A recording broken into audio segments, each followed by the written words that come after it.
Any woman who understands the problem of running a home will be nearer to understanding the problems of running a country. Margaret Thatcher, 1979. In the past, most popular stories did not bring positive attention to the powerful women, nor did they empower them. Many Disney movies depict women in the need of men. With what about numerous women who challenge the stereotype? What about a movie for Victoria Woodhull? Most of you have probably never heard of Victoria Woodhull. The lack of women taking rightful place in this history is stunning. Victoria Woodhull was the first woman to run for president of the United States in 1872 election. This was before women could even vote.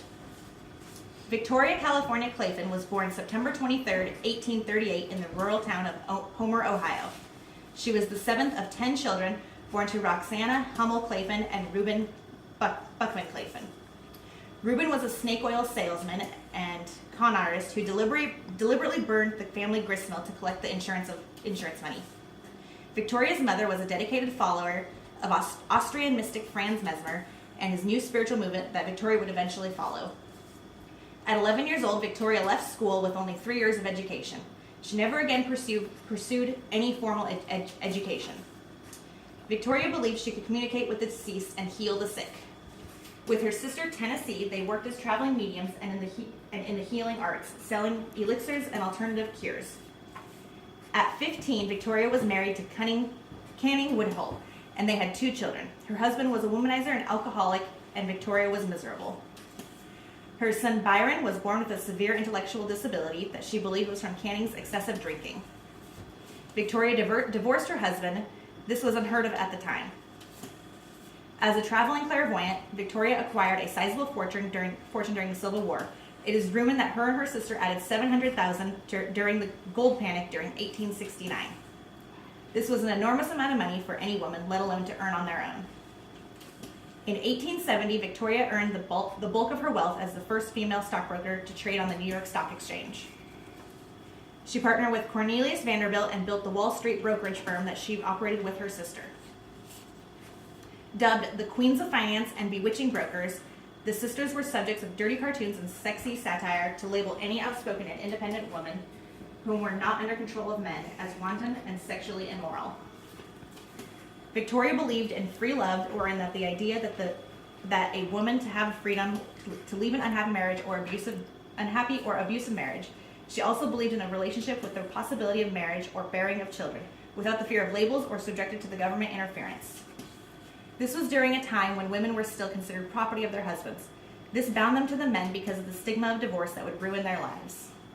When asked about her views of free love, she was quoted as saying, "Yes, I am a free lover. I have an inalienable constitutional and natural right to love whom I may, to love as long or as short a period as I can, to change that love every day if I please, and with that right neither you nor any law you can frame have any right to interfere." 1871. Even though Victoria was a supporter of the free love movement and outspoken supporter of social freedom, she was very opposed to abortion and promoted the use of eugenics. She believed in eugenics because of her son, whom was profoundly disabled. Her writings were about sex education, marrying well, and good prenatal care in an effort to produce healthy babies and limit the amount of babies born with physical or mental defects. 1870 to 1872 were very important years for Victoria. After opening her brokerage firm, she published a newspaper, Woodhull and Clayton's Weekly, with her sister. This radical paper touched on issues of great importance to her, such as women's rights, suffrage, and the working class of labor reform. She also used the paper to promote feminism and expose the hypocrisy of tolerance to men's sexual indiscretions versus women's. She also added her commentary to taboo subjects like birth control, prostitution, and sex education. In 1871, Woodhull addressed Congress on the issue of women's suffrage. Being the first woman to ever petition Congress in person brought Victoria an enormous amount of media coverage to her cause. She was an instant hero to fellow suffrage supporters. Some of the tactics she used to push for women's rights caused other feminists to turn away and eventually led to a nasty confrontation between herself and Susan B. Anthony. Victoria's most noteworthy accomplishment came in 1872 when she helped form the Equal Rights Party and became the first woman to run for president. This was almost 50 years before women even had the right to vote. African-American abolitionist Frederick Douglass was nominated for her vice president, but never formally accepted. As a visionary and risk-taker, she ran on the platform of issues as women's suffrage, equal rights, the abolition of death penalty, and welfare for the poor. The original purpose for owning a publishing paper was to bring unlimited media attention to a presidential campaign. On Election Day, Woodhull was arrested for publishing an article exposing and condemning the adulterous behavior of a highly regarded Protestant minister. The content of this story angered some very important people and was labeled obscene, for which she was jailed for over a month. In the end, she did not win any electoral votes, and it is unclear if she even received the popular vote because none of her votes were even counted. She still has the distinction of being the first woman ever bold enough to run for president. Eventually, Victoria left the U.S. and settled in England in 1877 after her second divorce. She was in England until her death in 1927, 20 years before the birth of another iconic woman running for president, Hillary Clinton. She did live long enough to see the passing of the 19th Amendment, the woman's right to vote. With her help from her daughter, she published a magazine called The Humanitarian and wrote the book, The Human Body, the Temple of God.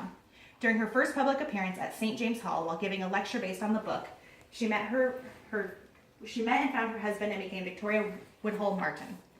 Recognition posthumously, Women's Rights Sexual Freedom Advocacy Woodhull Sexual Freedom Alliance, named in her honor, Woodhull Institute for Ethical Leadership, founded in 1997 by Naomi Wolf and Margot McGowan. Office of the Manhattan Borough President honored her in March 2008 and included her in a map of historical sites dedicated to important women. And in 2001, she was inducted into the National Women's Hall of Fame. Woohoo!